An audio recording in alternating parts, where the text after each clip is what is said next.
Hello friends, आपका AB educational academy में स्वागत है। मैं आपको हैलो एल्केन्स और हैलो एरेन्स चैप्टर जो है पढ़ा रहा हूं और उसमें अभी तक हमने सीख लिया है कि हैलो एल्केन्स की रासायनिक अभिक्रियाओं के बारे में पढ़ रहे थे कि जैसे हैलो एल्केन्स जो है वो रासायनिक अभिक्रिया किससे कैसे करेगा, और वहाँ जो हमने 3 प्रकार की रासायनिक अभिक्रियाओं में बताया था कि ये 3 प्रकार की अभिक्रियाएँ देता है। एक नाभिक रागी अभिक्रिया, और इसके बाद दूसरा आपका क्या देता है विलोपन अभिक्रिया, और तीसरा क्या देता है धातुओं के साथ अभिक्रिया। तो उसको हम पूरी तरह से जो है कवर कर लिए हैं, और जो नए आए हैं अगर वो उस लेक्चर को देखकर नहीं आए हैं तो उसको क्या करिए, प्लेलिस्ट आपकी बनी है उसमें जाकर देख लीजिए। और आज जो है आपको दिखाई दे रहा होगा कि आपका आर्टिकल है एल्किल हाइलाइडों की रासायनिक अभिक्रिया।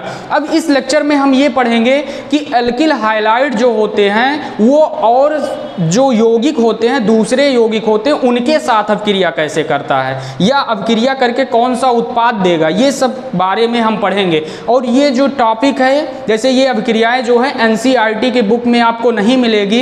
ये जो अभिक्रियाएं हैं जैसे आप प्राइवेट बुक अगर पढ़ रहे हैं तो उसमें आपको मिलेगी। जैसे हम इसको जो है के.एन. शर्मा बुक हो गई या आपका बालाजी हो गया, कोई भी पब्लिकेशन अगर एनसीईआरटी की आप पढ़ेंगे तो उसमें ये सब अभिक्रियाएं क्या होगी, दी जाएगी।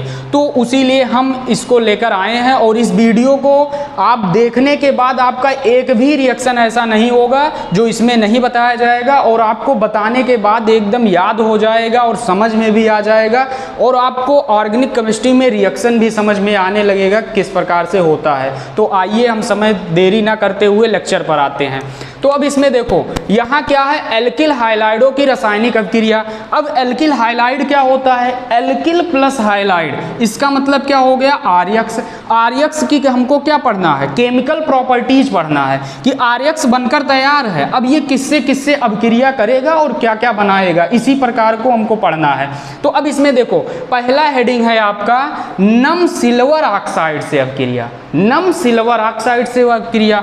तो अब नम शब्द आ गया तो नमी, नम का मतलब नमी से अगर लेंगे तो इसका मतलब क्या होता है, नमी का मतलब जल जहां हो उसको हम क्या कहते हैं, नमी कहते हैं। तो H2O हो गया, और कह रहा है कि सिल्वर ऑक्साइड से अभिक्रिया। तो आपको पता होगा कि सिल्वर का प्रतीक क्या होता है, Ag होता है, अर्थात जिसको हम चांदी कहते हैं। और इसके बाद ऑक्साइड कह रहा है, तो सिल्वर ऑक्साइड का सूत्र क्या होगा, तो Ag पर प्लस होता है और ऑक्साइड पर क्या होता है, O पर 2 माइनस होता है। तो अगर सूत्र बनाना नहीं आता है तो 9th के बुक में किताब में आप पढ़े होंगे सूत्र बनाना, AyBx एक फार्मूला होता है कि इसका जो ये चार्ज होता है यहाँ चला आता है और इसका क्या होता है यहाँ चला आता है।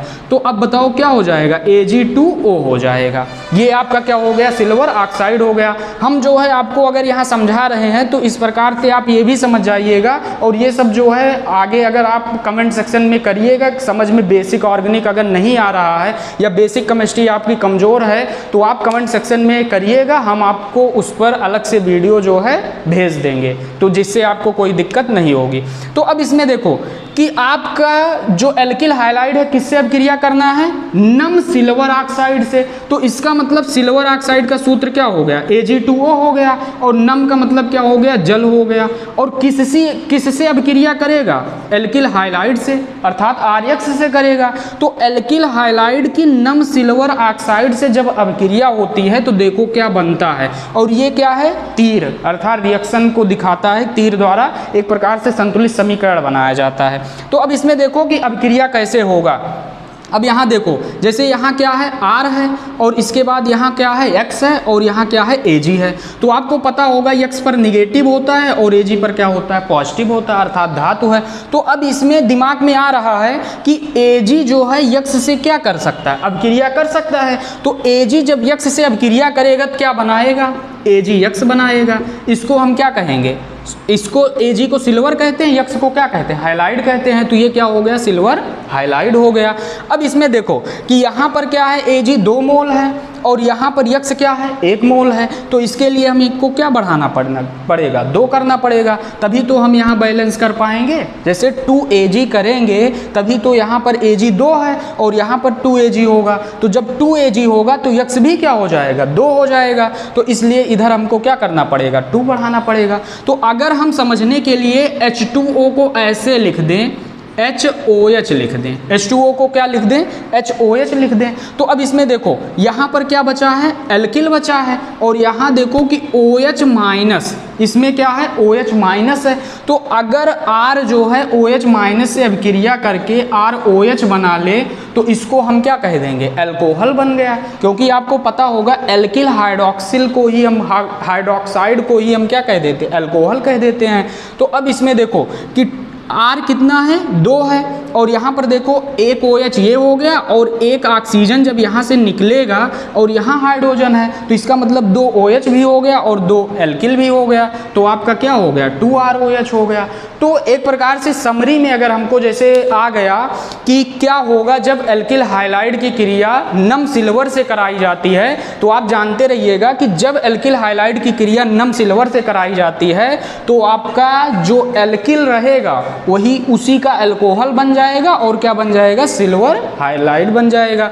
अब इसका एक एग्जाम्पल ले लीजिए, जैसे R के स्थान पर हम C2H5 ले लिए और X के स्थान पर क्या ले लिए, Br ले लिए। अब इसका नाम क्या होगा, एथिल ब्रोमाइड, और प्लस यहाँ क्या हो गया, Ag2O हो गया, और प्लस यहाँ क्या हो गया, H2O को हम HOH लिख दिए। जैसे जल को इस प्रकार से लिख सकते हैं। तो अब इसमें देखो जब C2H5Br Ag2O और प्लस HOH आपस में क्रिया करेंगे तो अब यहाँ से बताओ इसको क्या करना पड़ेगा, AgBr निकलेगा अर्थात सिल्वर ब्रोमाइड निकलेगा।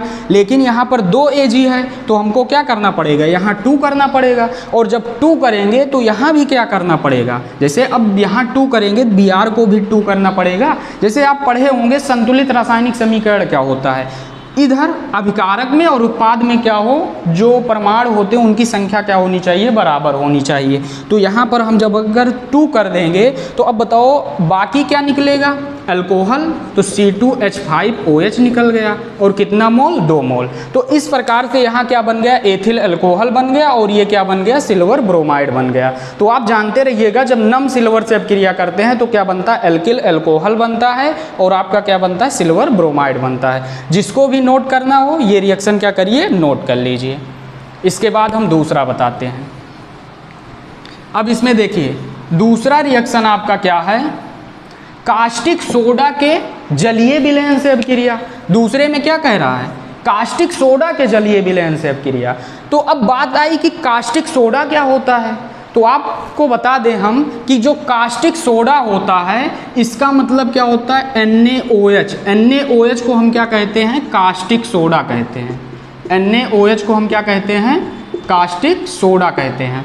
अगर वैसे हम नाम पूछे तो क्या होगा, Na सोडियम और OH को हम क्या कहते हैं, हाइड्रोक्साइड कहते हैं। तो ये क्या हो गया, सोडियम हाइड्रोक्साइड, और ये एक प्रबल क्षार होता है और इसको हम क्या कहते हैं, कास्टिक सोडा कहते हैं। अब बात आई कि अगर यहाँ पर हम जैसे कर दें मान लीजिए NaOH और यहाँ अगर हम KOH कर देते हैं तो इसको क्या कहेंगे, तो जानते रहिएगा इसको हम कास्टिक पोटास कहते हैं। इसको क्या कहते हैं, कास्टिक पोटास, और उसको क्या कहते हैं, कास्टिक सोडा कहते हैं। तो अब हमारा क्रिया किससे कराना है, कास्टिक सोडा से। और किसकी क्रिया हम करा रहे हैं, एल्किल हाइलाइड का पढ़ रहे हैं ना, आपको ध्यान रहना चाहिए किसकी हम रिएक्शन करा रहे हैं। तो एल्किल हाइलाइडों की किससे क्रिया कराना है, कास्टिक सोडा के जलीय विलयन से। और आपको हम एक बात और फ्रेंड्स बता दें कि जो जलीय विलयन होता है इसका मतलब क्या होता है, कहीं कहीं जल यूज भी किया जाता है और कहीं कहीं क्या होता है, जलीय विलयन को प्रदर्शित करने के लिए ऐसे हम AQ लिख देते हैं। जैसे आपका क्या हो गया, कास्टिक सोडा हो गया, जैसे NaOH हो गया, तो यहाँ पर क्या लिख देंगे, AQ। तो AQ का अगर वैसे लेंगे तो इसको एक्वस, एक्वस का मतलब क्या होता है, जलीय। लेकिन अब जानते रहिएगा अगर कहीं अल्कोहलिक विलयन है तो यहाँ आप क्या यूज कर सकते हैं, ALC भी यूज कर सकते हैं। अगर इसके बाद ALC लिखेंगे तो इसका मतलब अल्कोहलिक विलयन, और AQ लिखेंगे तो इसका मतलब क्या होगा, एक्वस विलयन। तो इसको आप जानते रहिएगा। अब यहाँ पर देखिए RX की क्रिया किससे करानी है, सोडियम हाइड्रोक्साइड अर्थात कास्टिक सोडा का मतलब सोडियम हाइड्रोक्साइड के किस विलयन से, जलीय विलयन से। तो जब जलीय विलयन से कराते हैं तो देखिए क्या बनता है। अब इसमें बताओ RX है तो X इसमें क्या होता है, निगेटिव, R क्या होता है, पॉजिटिव होता है। आपको हम बता दें कि जैसे CX आबंध की प्रकृति होता है, एक टॉपिक है हम आपको नहीं बताए हैं, तो यहाँ समझ लीजिए एल्किल हाइलाइड में जैसे CX बंध होता है तो इसमें जो कार्बन और हाइड्रोजन होता है, इसमें हाइड्रोजन जो है अधिक विद्युत ऋणी होता है, तो ये क्या करता है, कार्बन के इलेक्ट्रॉन को अपनी ओर आकर्षित करता है, और जब कार्बन के इलेक्ट्रॉन को अपनी ओर आकर्षित करेगा तो ये क्या करेगा, एब्जॉर्ब करेगा इलेक्ट्रॉन को। तो कोई भी अगर परमाणु है उस पर इलेक्ट्रॉन ग्रहण हो रहा है या अपनी ओर एकत्रित कर रहा है तो उस पर क्या होगा, ऋणात्मक चार्ज आएगा, और जितना इससे रुपया ये ले रहा अर्थात इलेक्ट्रॉन ले रहा तो उतना ही इस पर क्या आ जाएगा, प्लस चार्ज आ जाएगा। अर्थात आपको बताया गया होगा कि जब इलेक्ट्रॉन निकलता है तो उस पर धनात्मक चार्ज और जो ग्रहण करता है उस पर क्या आता है, ऋणात्मक चार्ज। तो ये CX आबंध की प्रकृति के आधार पर यहाँ बताया जाता है कि R जो है प्लस और X क्या होता है, निगेटिव होता है। आपको हम CX आबंध की प्रकृति के बारे में डिटेल में बता देंगे। अब इसमें देखो RX प्लस NaOH, और यहाँ पर Na पर क्या है प्लस और OH पर क्या है माइनस है। तो आपको हमने बताया था कि प्लस माइनस आपस में रिएक्शन करेंगे, प्लस माइनस। तो अब Na बताओ किससे रिएक्शन करेगा, X माइनस से करेगा, और R प्लस किससे करेगा, OH माइनस से करेगा। अच्छा ऐसे ये बताओ आप सब कि क्या कभी प्लस प्लस समान लोग एक दूसरे को क्या करते हैं, जैसे आप जब फिजिक्स पढ़ेंगे तो उसमें पढ़ेंगे कि समान आवेश एक दूसरे को प्रतिकर्षित करते हैं और विपरीत आवेश एक दूसरे को आकर्षित करते हैं, तो उसी प्रकार से यहाँ भी वही मैटर लगेगा। तो अब बताओ यहाँ क्या होगा, R प्लस OH से क्रिया करेगा तो यहाँ क्या बना लेगा, ROH बना लेगा, और प्लस क्या हो जाएगा, NaX हो जाएगा।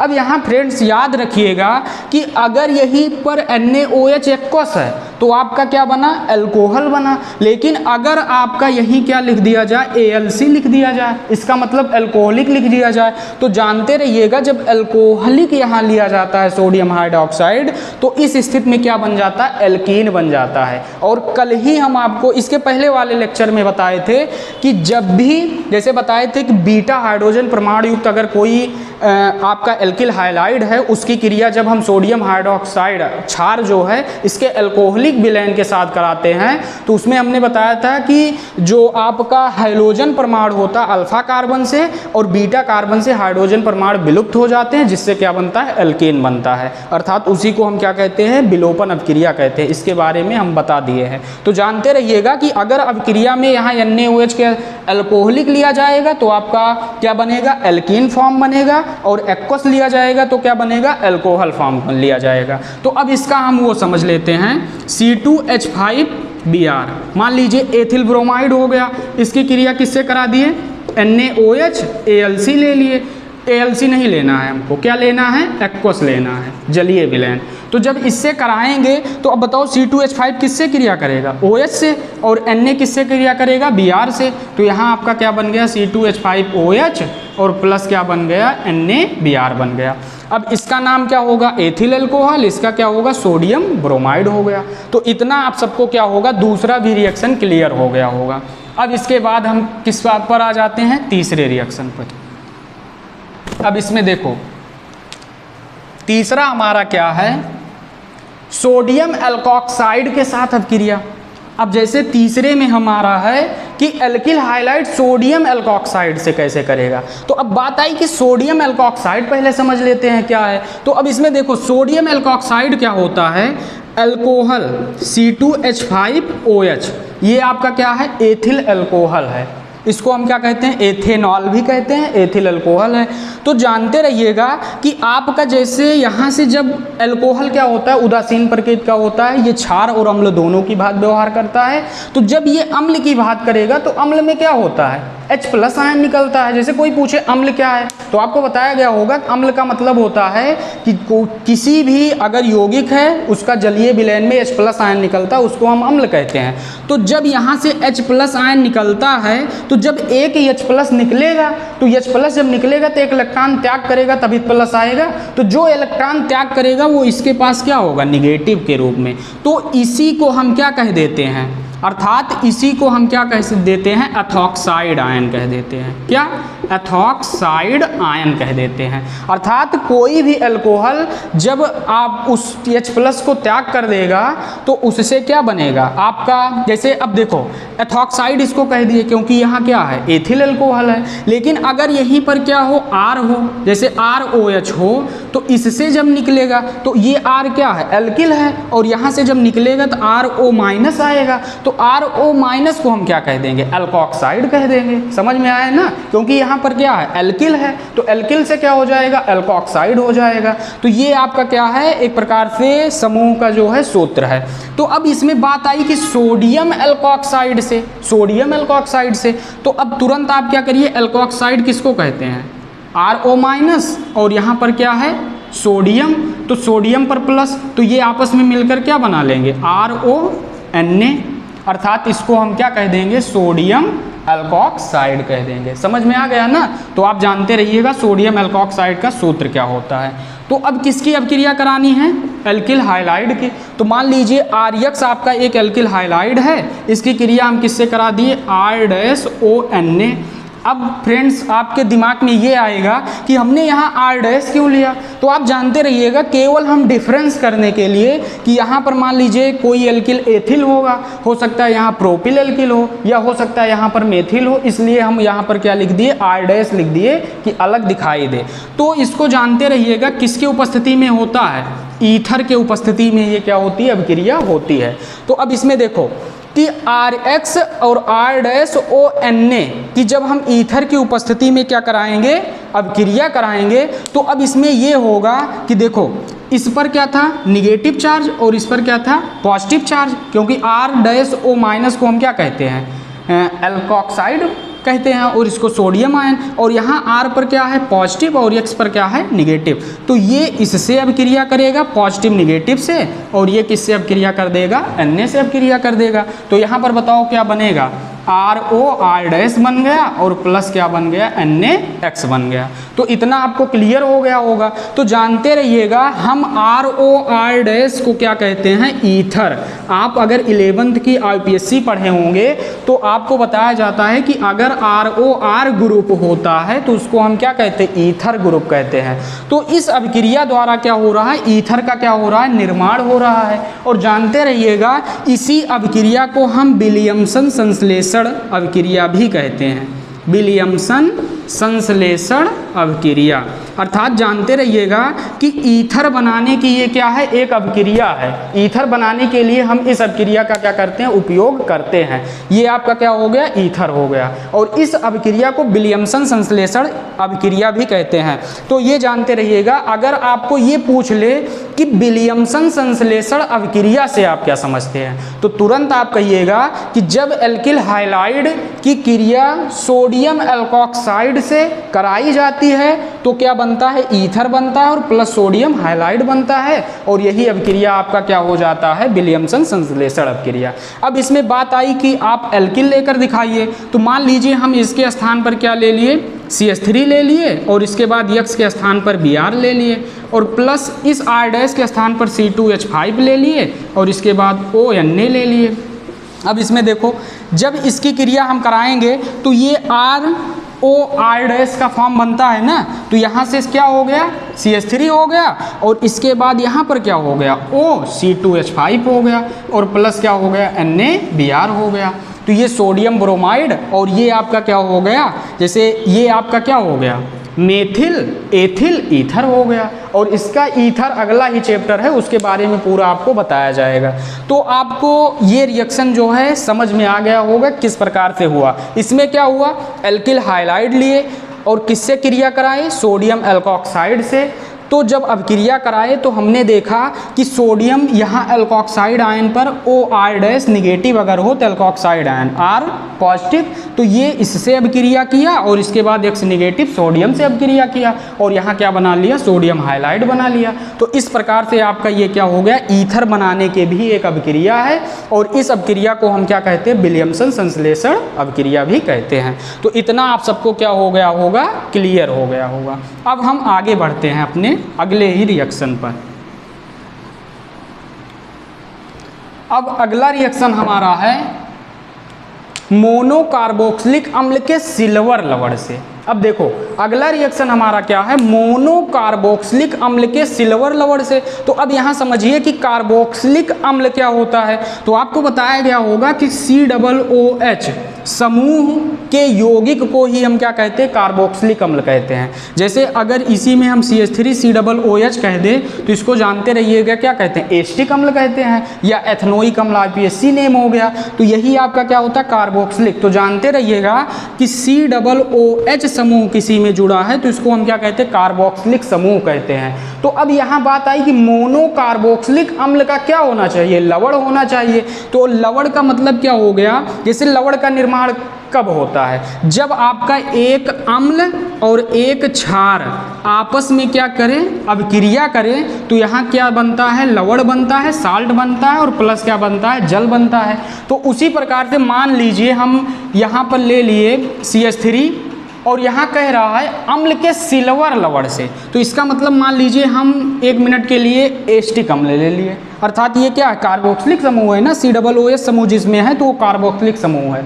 और यहाँ पर H भी उपस्थित है तो इसको हम अम्ल कह दिए, और यही अगर H निकाल देंगे तो इस पर क्या आएगा, निगेटिव आएगा, तो इसको कार्बोक्सिलेट आयन कह देंगे। तो अब देखो NaOH से ना कराकर हम किससे कराते हैं, सिल्वर लवण हमको लाना है तो AgOH से करा देते हैं। तो यहाँ पर जब हम AgOH से कराएंगे तो अब बताओ क्या बनेगा, जब AgOH से कराएंगे तो CH3COO1 माइनस, और यहाँ पर H प्लस है, Ag+OH माइनस।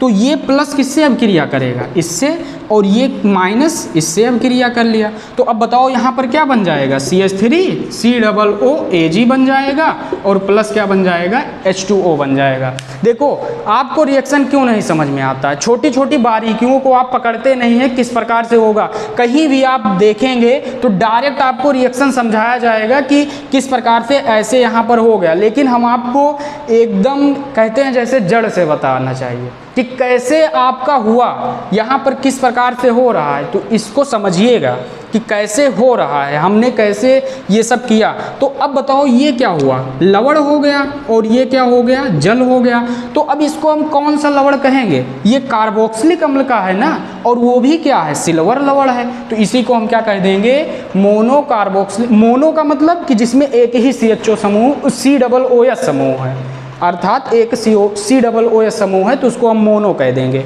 तो ये आपका क्या हो गया, मोनो कार्बोक्सिलिक अम्ल का सिल्वर लवण हो गया। अब इसकी क्रिया किससे करानी है, एल्किल हाइलाइड से करानी है। तो आइए देखिए,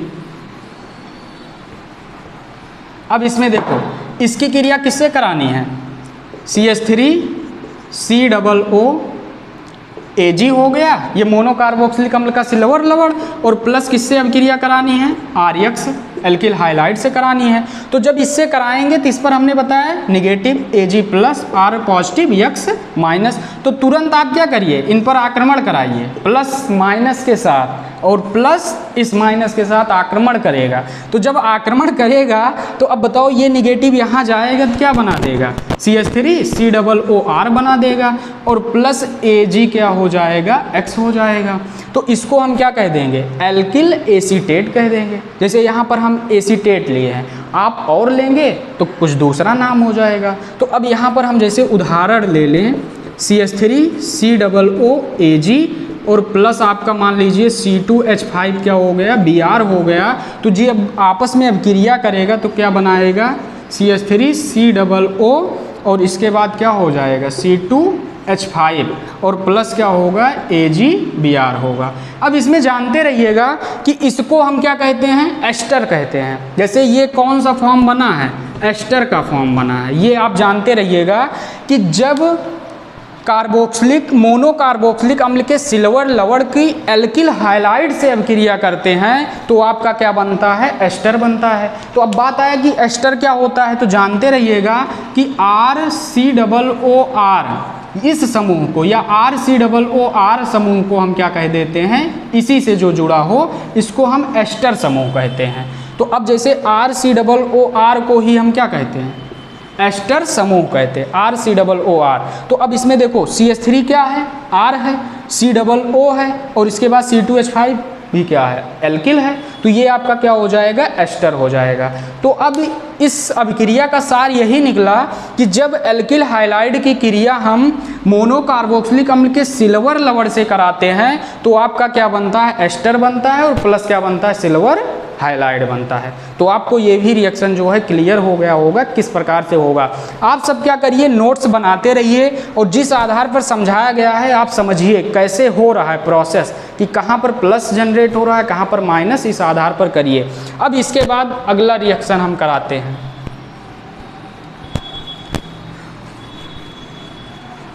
अब इसमें देखो अगला रिएक्शन हमारा है अमोनिया से अभिक्रिया। ये बहुत ही इम्पॉर्टेंट अभिक्रिया है। ये अभिक्रिया हम बताने जा रहे हैं अमोनी अपघटन अभिक्रिया।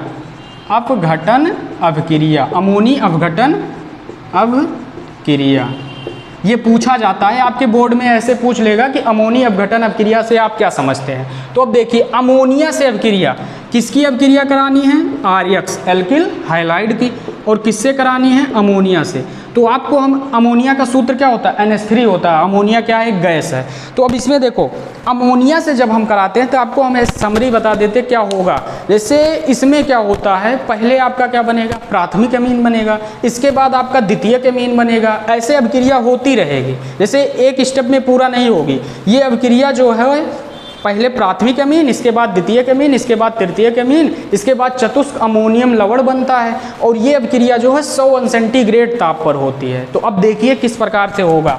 तो जब हम ये अभिक्रिया कराएंगे और यहाँ पर ताप कितना होगा, 100 सेंटीग्रेड। तो अब इसमें देखो क्या होता है कि R हो गया और इसके बाद यहाँ पर क्या हो जाएगा, अमोनिया है समूह, तो R और यहाँ क्या हो गया, NH2 हो गया, और प्लस क्या हो गया, HX। इस प्रकार से लिख सकते हैं कि नहीं, देखो NH2 इसको हम क्या इस प्रकार से नहीं लिख सकते हैं, लिख सकते हैं ना, अमोनिया से 3 हाइड्रोजन जुड़ा है तो एल्किल से NH2 समूह जुड़ा, RNH2, इसके बाद एक H और X हो गया, HX हो गया।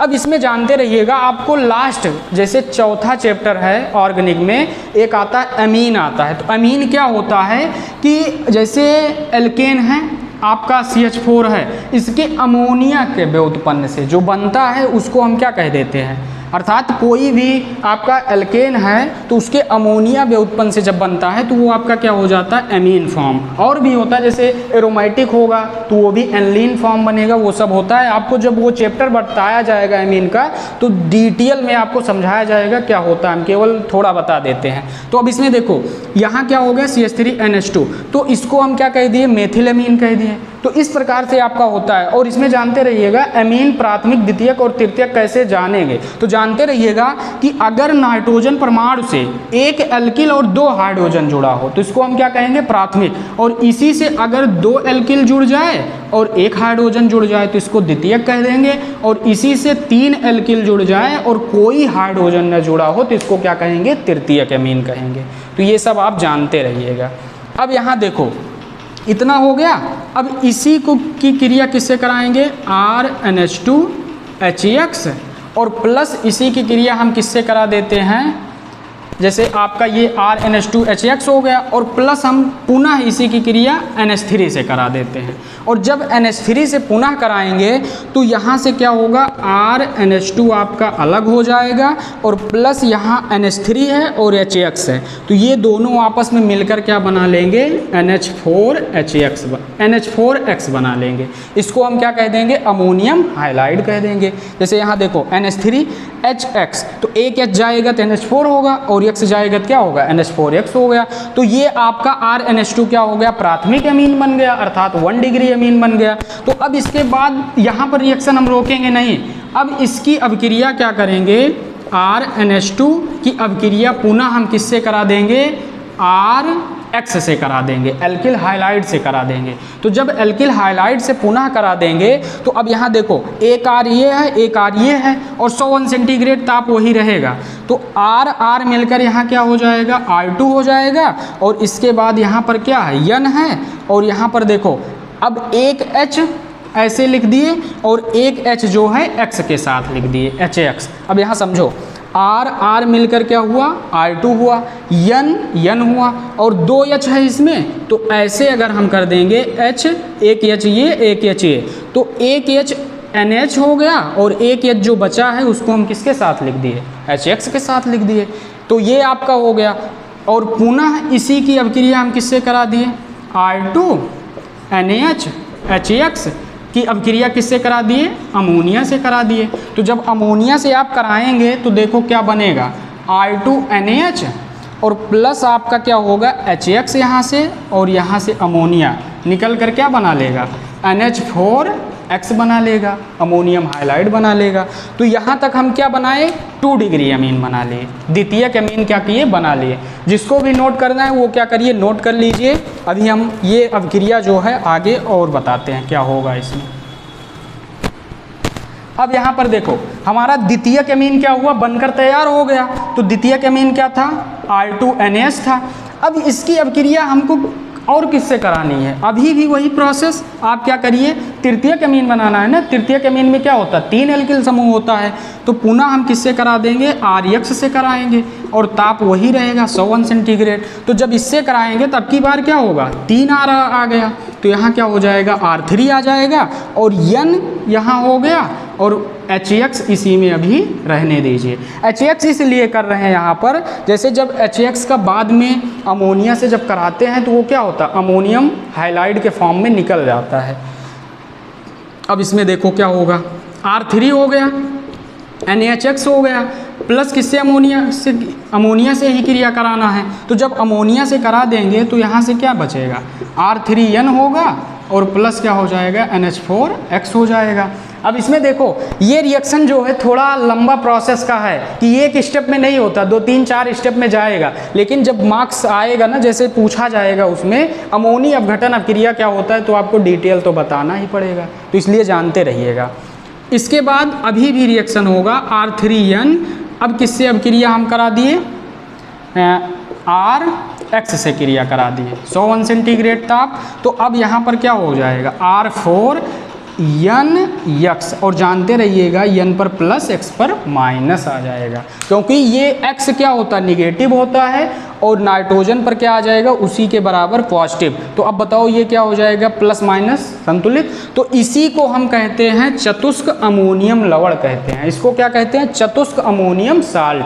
तो आपको क्लियर हो गया होगा कि जब अमोनी अपघटन में क्या होता है, एल्किल हाइलाइड की क्रिया हम अमोनिया के साथ 101 सेंटीग्रेड ताप पर कराते हैं। तो सबसे पहले आपका क्या बनेगा, प्राथमिक अमीन बनेगा, इसके बाद द्वितीयक अमीन बनेगा, इसके बाद तृतीयक अमीन बनेगा, और इसके बाद आपका चतुष्क अमोनियम साल्ट बनेगा। और जिसके आधार पर हम ये क्लेरिफाई कर पाएंगे कि आपका रिएक्शन कैसे हो रहा है। तो इस अभिक्रिया को हम अमोनी अपघटन अभिक्रिया भी कहते हैं। तो हमें आशा है कि ये आपको समझ में आ गया होगा रिएक्शन, और जिसको नोट करना है वो क्या करिए, नोट कर लीजिए। अब इसके आगे हम KCN और AgCN से बताते हैं। अब इसमें देखो, अब इसमें देखिए आपको हम बता रहे थे कि अमोनिया तक जो है क्लियर हो गया है ना। किसी को अगर कोई डाउट यहाँ तक जो है अमोनिया से रिएक्शन 5 हम बताए हैं, नम सिल्वर ऑक्साइड से, और इसके बाद आपको बताया कास्टिक सोडा के जलीय विलयन से, इसके बाद सोडियम एल्कोक्साइड से, मोनोकार्बोक्सिलिक अम्ल के सिल्वर लवण, और इसके बाद हमने बताया अमोनिया से। अगर इसमें आपको कोई भी डाउट होगा तो कमेंट सेक्शन में आप अपना डाउट पूछिएगा, हम क्या करेंगे, सॉल्व करने का प्रयास करेंगे, क्योंकि उसी लिए है ही। तो अब इसमें देखो कि आपको KCN से, पोटेशियम साइनाइड, AgCN से, NaNO2 से, AgNO2 से, और इसके अपचयन के बारे में इसके जस्ट अगले वाले वीडियो में हम बताएंगे, क्योंकि वीडियो जो है बहुत लंबा हो जा रहा है, इसलिए अगले वीडियो में बताएंगे। तो आप सब जो है पढ़ाई करते रहिए, और आप जो अगर आपको समझ में आ रहा है और आपको लग रहा है कि इससे आपको फ़ायदा होगा, या आपको लग रहा है कि समझ में आ रहा है और इससे किसी और को भी फ़ायदा हो सकता है, वो पढ़ सकता है, तो क्या करिए, इस वीडियो को अपने दोस्तों में शेयर करिए। और अगर उनको समझ में आए तो आप क्या करिए, आपको तो समझ में आएगा तो चैनल को क्या करिएगा, सब्सक्राइब कर लीजिएगा, और बेल आइकन की घंटी को दबाना मत भूलिएगा, क्योंकि आपको तभी नोटिफिकेशन जो है मिल पाएगा, वरना तो सब्सक्राइब करे रहेंगे, नोटिफिकेशन नहीं मिल पाएगा। तो इसी के साथ आपका मैं स्वागत करता हूं अपने इस चैनल पर। All the very best.